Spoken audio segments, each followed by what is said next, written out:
El Centro Virtual Isaacs de la Universidad del Valle presenta La Palabra en Radio, un espacio para la literatura, el arte, la cultura, la poesía, novedades editoriales, charlas con escritores. La Palabra en Radio, domingos 10 de la mañana por Univalle Estéreo. Dirige y presenta Darío Henao Restrepo. La Palabra en Radio.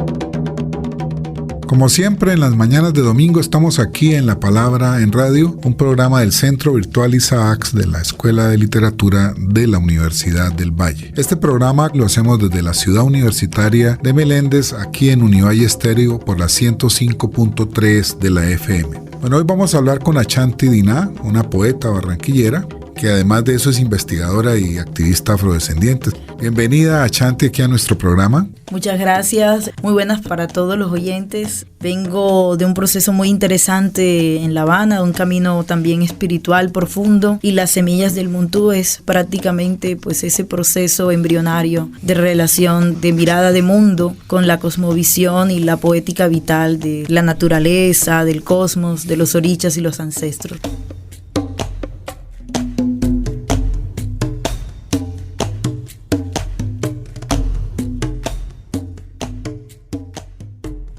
Bueno, es muy interesante este libro y la primera pregunta que quiero hacerte es sobre la bella fotografía que hace de portada de tu bello libro, que nos cuentes un poquitico porque es una especie de ritual de una ceremonia de palo de monte, para que nos expliques sobre su autor y el significado que tiene para el libro esta bella portada. Sí, en primera instancia, cuando las editoriales que me publican, que son Escarabajo, Abyssinia y Nueva York Poetry Press, que pertenecen a 3 escritores, 2 colombianos y una argentina, me dijeron, bueno, nosotros no trabajamos con pintura. A mí me habían donado un pintor afropuertorriqueño, Rafael Treyes, una imagen bellísima de un árbol de la vida. Me tocó cambiar muy rápidamente la imagen por fotografía. Entonces tuve que moverme muchísimo al interior de Cuba para poder conseguir una imagen que sea más allá de la folclorización de las prácticas ritualísticas de la santería o regla de monte o de palo. Lo que encontraba yo muy seguidamente eran como puestas en escenas de ballet y cuestiones así. Yo quería algo que estuviera muy profundamente relacionado con la espiritualidad que abordo en el poemario. Entonces, un intelectual afrocubano, Roberto Zurbano, nos da la información de Roberto Chile, que es el autor de esta fotografía. Nos dice, es un premio nacional de periodismo José Martí, es además de eso el fotógrafo favorito de Fidel Castro, lo fue en vida. Bueno, es una persona muy reconocida, un talentoso, hijo de Oshun además, y yo dije, no, pues vamos a mirar, y de inmediato me comunico con él. Ese día muy rápidamente él tenía un viaje a Glasgow, iba a hacer una exposición, y cuando nos vimos yo le dije, mire maestro, mi poemario se trata de esto y lo otro, soy colombiana, vengo con este interés particular. Así que él me dijo, bueno, ¿qué imagen te gustaría o cuáles tienes presente? Y yo le dije, en las búsquedas que yo hice en la web hay una imagen que me gustó muchísimo. Es una mujer que tiene levantados los ojos o la mirada con humo de tabaco. Parece que se le hubiera nublado, una ceguera simbólica. Y entonces es cuando él me dice, esta fotografía se titula Humo Ritual y pertenece a una serie que se titula Somos o No Somos, que es un saludo de palo. Exacto. Y me dijo que esto fue en Matanzas, en Hawái Grande, específicamente en una ceremonia de palo monte. Ella estaba bastante rodeada de mucha gente y él, como buen fotógrafo, la focalizó justo cuando ascendía el humo de tabaco en los ojos. Esto es lo que uno siente en la inspiración general de tu libro, que yo considero de la joven poesía colombiana, así como Manuel, en esa misma senda, está escrito desde adentro de una cultura. Digamos que es un libro afrocentrado. ¿Por qué no nos cuentas sobre esa perspectiva que tú construyes como poeta de una religiosidad y de una visión de mundo mundo tan particular como la que proviene de las concepciones mítico-religiosas de matriz africana. En este intento, porque este va a ser un poemario,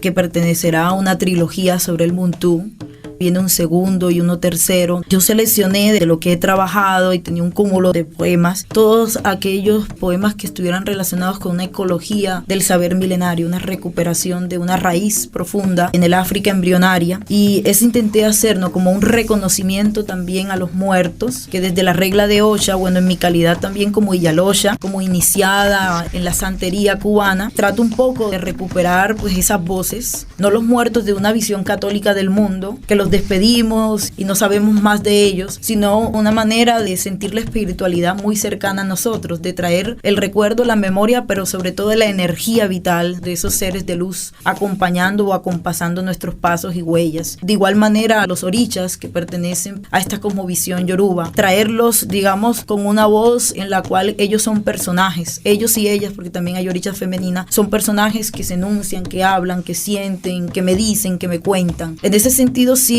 por supuesto, como el maestro Manuel Zapata Olivella lo ha planteado, yo intento no solo conectarme con una filosofía africana, Congo-Bantú, que es la matriz, sino también de ponerlo en un lugar de enunciación como parte de la diáspora africana. Soy una mujer diaspórica que está hablando sobre una filosofía que le perteneció a mis ancestros y que probablemente también de alguna manera está en mi ADN genético. Entonces intento traerlo hacia mí muy cerca y asimismo trato de reencontrarme con los nuevos caminos o pasos que esa misma filosofía me permite traer como forma, pero también como materialidad a través del verbo, de la palabra. ¿Cómo ha sido tu proceso de iniciación? Porque aquí hay una profunda relación expresada en tu poesía de esa espiritualidad, de ese camino espiritual que tú has venido recorriendo. Sí, yo me dije, desde hace mucho tiempo tenía apresado todo lo que venía trabajando, entonces cuando decidí publicar fue precisamente después de mi iniciación como Iyalosha. Como dicen en Cuba, yo coroné o hice santo, mi orisha tutelar es Ogún y Oya, mi orisha Lavatori. Entonces yo me dije, yo no quiero caer un poco como en el lugar común de cierta literatura afro, que llaman afro, que es como nombrar los orichas, pero que yo no ha pasado por la experiencia del cuerpo. Yo quería saber qué se sentía la energía de un orisha tutelar, incluso qué significa atender los altares, ponerle flores, qué significa una bóveda espiritual, qué significa sentir la energía de Obatalá, de Yemayá y de cualquiera de estos orillas. Entonces yo pasé por un sentido más como de orientación espiritual para poder escribir el poemario, porque me parecía que aquello era plástico, plastificado, que verdaderamente no anunciaba algo que venía muy profundamente desde mi interior, y eso intenté hacer a través de este poemario que sigue las rutas de cómo atiendo, cómo le ofrendo a mis muertos, a mis orillas, cómo se siente esa energía. Trato de transmitírsela a un público que quizá conoce o muy poco conoce, o desde una visión exotizada entiende estas culturas milenarias. Pero hay un poema muy bello tuyo que se llama Ostras en mi lengua, en donde tú dices algo muy bello, es decir, conversamos como si nos multiplicáramos un solo canto. A mano alzada algunas veces es ella quien escribe mis poemas. Hablas de un ancestro, de algún espíritu anterior, y ahí te quiero preguntar eso que estás señalando, y es tu relación con los ancestros, que es muy amplia en la concepción, dijéramos, del Muntu africano.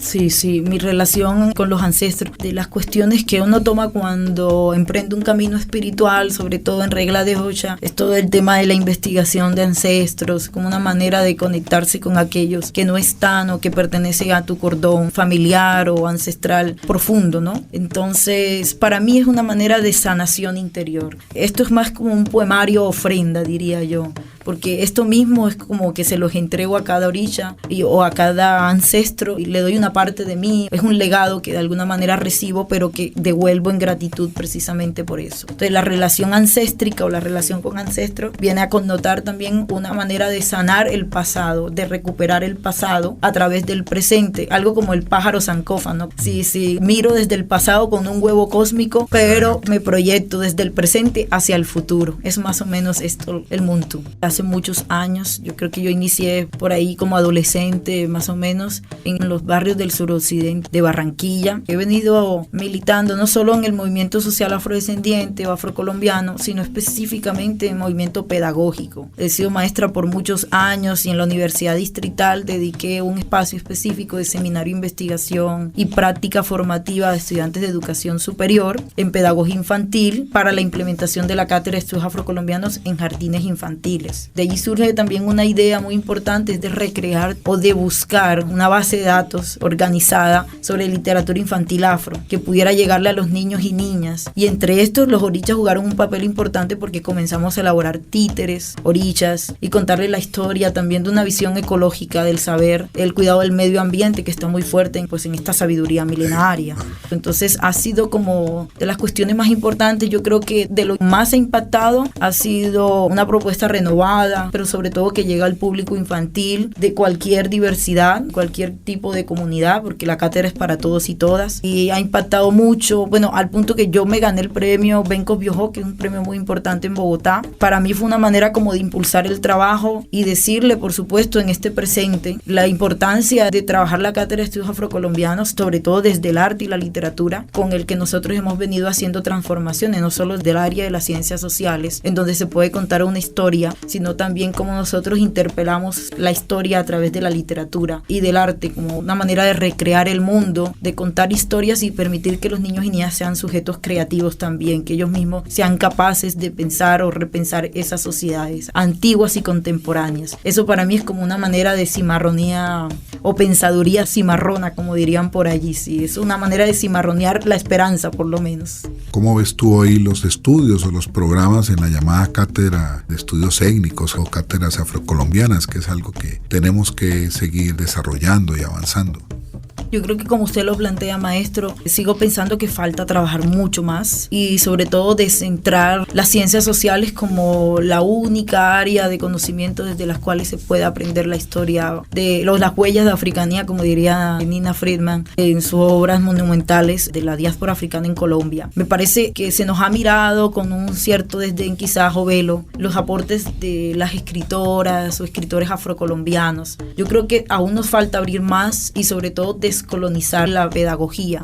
Parece que es uno de los trabajos que considero importante para poder depositar una memoria histórica colectiva, milenaria, que intente armonizar esas voces y darle un papel, un lugar importante desde allí. Aún falta mucho más por hacer. Sabemos que la Cátedra de Estudios Afrocolombianos es un decreto, el 1122 del 98, obligatorio desde preescolar hasta básica primaria, secundaria, pasando por educación superior, pero sabemos que no se está cumpliendo, que no se está atendiendo, las instituciones no lo están haciendo, y si no se está haciendo, pues de alguna manera no estamos recuperando esa memoria y sobre todo convocando algo de justicia histórica, epistémica y por qué no decir poética, en el caso de las personas que escribimos, que sabemos cuán importante es la voz de la escritura allí para que a través del texto, de la recreación de imágenes, los más jóvenes o las y los renacientes que quedan atrás conozcan de dónde venimos, cuáles han sido nuestros padecimientos, pero también aportes y cómo nos hemos levantado con dignidad en medio de las situaciones de opresión y de desigualdad histórica. Mis estudios en las cátedras del doctorado en estudios afro-latinoamericanos de la Universidad del Valle, que es el primero y único que hay en Colombia, es una apuesta que hemos hecho acá desde la Universidad del Valle. Hemos venido abriéndole espacio a los estudios africanos. Tenemos muchas limitaciones y quizás si nos comparamos con países como Cuba o como Brasil, incluso los Estados Unidos, pues estamos todavía muy lejos de tener unas relaciones propias con esa ancestralidad africana, aunque ya eso se está rompiendo, hay muchas más relaciones.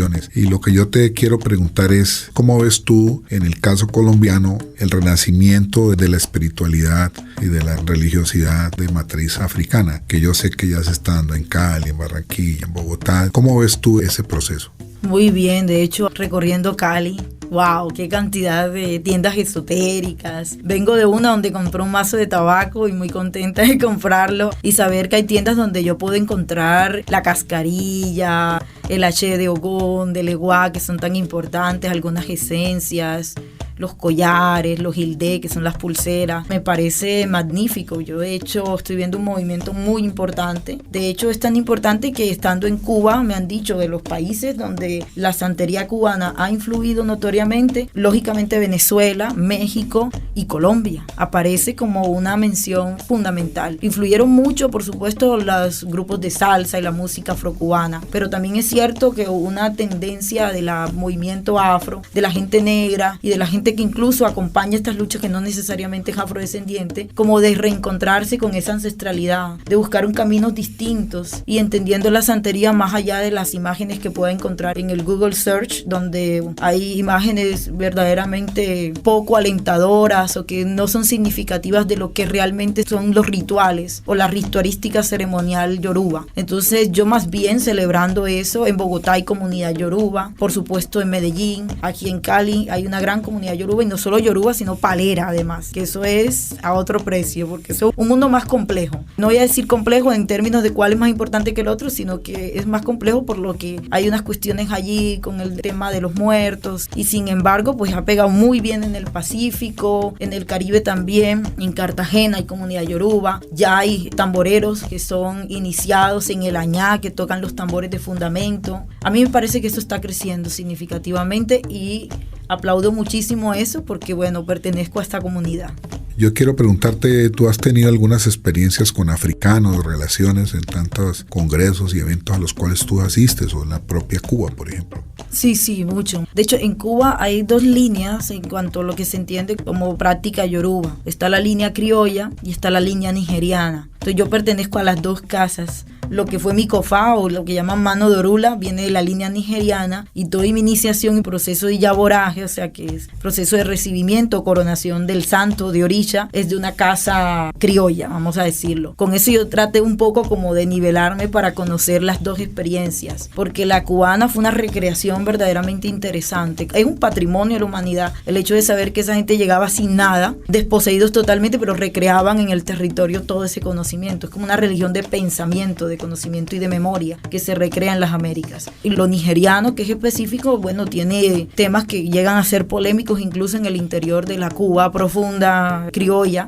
que es la iniciación de sacerdotisas yorubas, que son las illanifás, que son como una especie de babalaos, para no decirlo, que consultan y atefan el oráculo de Ifá, hacen todas esas cosas que son supuestamente prohibidas con los pataquíes, que son las narrativas orales cantadas o las narrativas sobre orillas, en los que se dice que las mujeres no podemos consultar porque menstruamos, y bueno, eso ensucia. Entonces aquellos debates se están dando en Cuba, y por supuesto hemos tenido mucha relación con africanos que han sido invitados a la sociedad yoruba. Yo pertenezco a la sociedad yoruba cubana, entonces hago parte ahí con mi carnet, y ahí asisto siempre. Hace poco estuvo uno de los más queridos estudiosos nigerianos contándonos un poco la diferencia entre esta práctica en Nigeria y cuán diferente hay algunas cosas con la diáspora cubana, o sea, sí, los aportes también que ha hecho la diáspora cubana sin duda a esto que ha de llamarse regla de Ocha o santería o lucumí, bueno, los nombres criollos que ha tomado.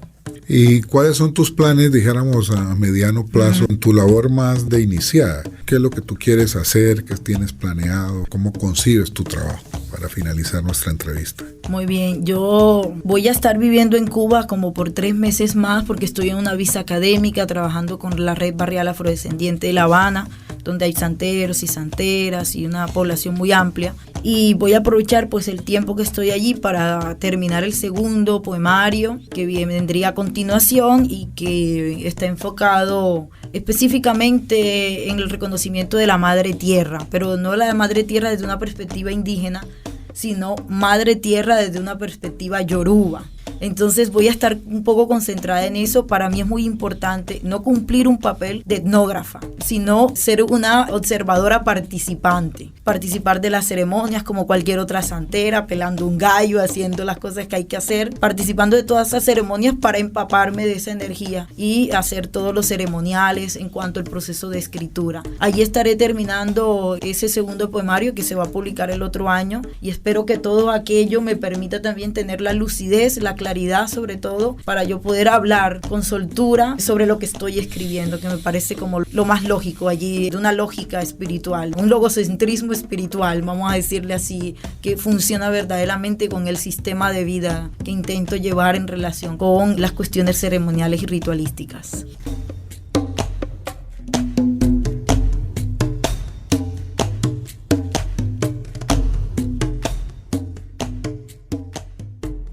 Bueno, hemos hablado aquí con una mujer extraordinaria. Recomiendo Las Semillas del Mundo. Quedamos a la espera de la próxima trilogía y quisiera pedirle a Chantina que nos lea un poemita para finalizar el programa. ¿Alguno que le haya gustado, sí, maestro, que quisiera que yo lo lea? A mí me gustó mucho, creo que podemos el de iniciación, que es muy lindo.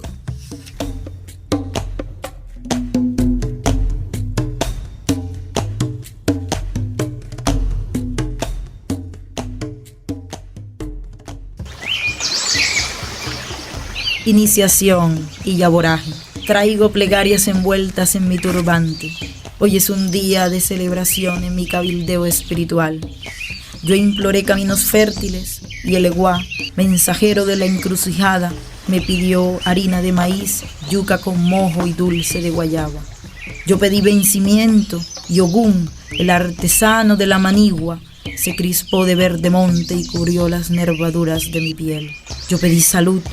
Yoshosi, el cazador de la morada de barro, conjuró las raíces en el amanecer del bosque. Abrigó con plumas la hierba de mi ombligo. Yo pedí sabiduría. Yobatalá, soberano de las velas blancas, descendió su semblante de lirio sobre la comarca de mis pensamientos. Yo pedí fuerza. Y Aggayú, guardián del fuego, inundó como un volcán la corteza de mis músculos. Yo invoqué a la justicia y Shangó, silbato del trueno, estremeció el aire con una hoguera encabritada en su pecho. Yo pedí bienestar y Yemayá, la madre de los peces, enjuagó las arterias de mi útero entre los pliegues invisibles del mar. Yo pedí armonía y Oshun, reina de las aguas dulces, peinó mis angustias en sus espejos de vapor. Talló mi vientre con su mantra fluvial. Yo pedí transformación y Oyá y Ansá, hacedora de lluvias, agitada por la danza de los astros, lanzó soplidos que rizaron el pelo del viento. En armonía con el cielo, saludo a mis orillas. Doy gracias a los tejedores de sueños en el pájaro de la esperanza. Final e inicio de mi palabra.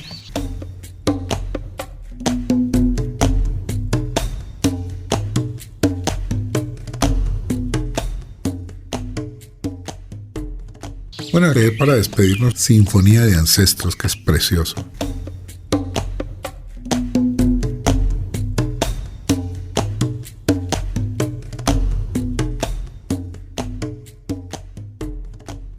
Voces, gritos, canciones, una orquesta de gaviotas que resuena desde adentro, sinfonía de los atardeceres del alma, barcos de la memoria. Van vestidos de ébano y marfil, y con sus sonrisas de agua y con sus pasos de serpiente cósmica, van transitando entre la comarca de los sueños. En la escritura de nuestros cuerpos, los ancestros, con sus tintas de calamar, nos dibujan árboles de sombra en las pupilas, manglares de nostalgias, cartografías antiguas. Los ancestros lamen nuestros oleajes de sangre, rememoran nuestras heridas, se ocultan entre las hojas secas. Impacientes se asoman con el ojo de sus lenguas, bogan en las orillas con sus remos de ceiba, trenzan las pieles del tiempo.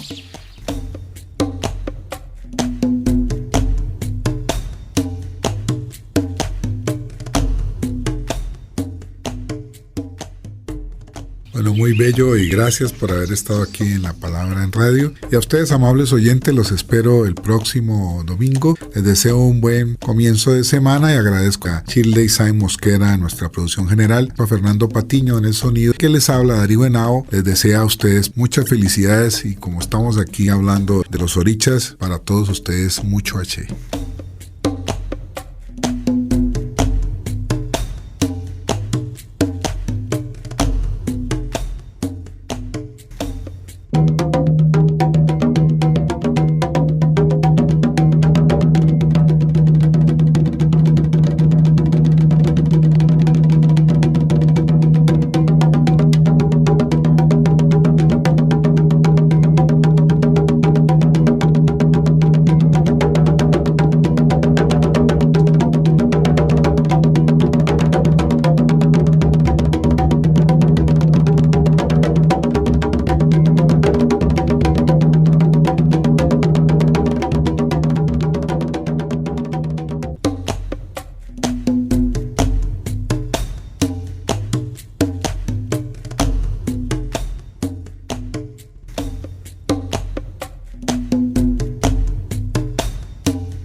El Centro Virtual Isaacs de la Universidad del Valle presenta La Palabra en Radio, un espacio para la literatura, el arte, la cultura, la poesía, novedades editoriales, charlas con escritores. La Palabra en Radio, domingos 10 de la mañana por Univalle Estéreo. Dirige y presenta Darío Henao Restrepo. La Palabra en Radio.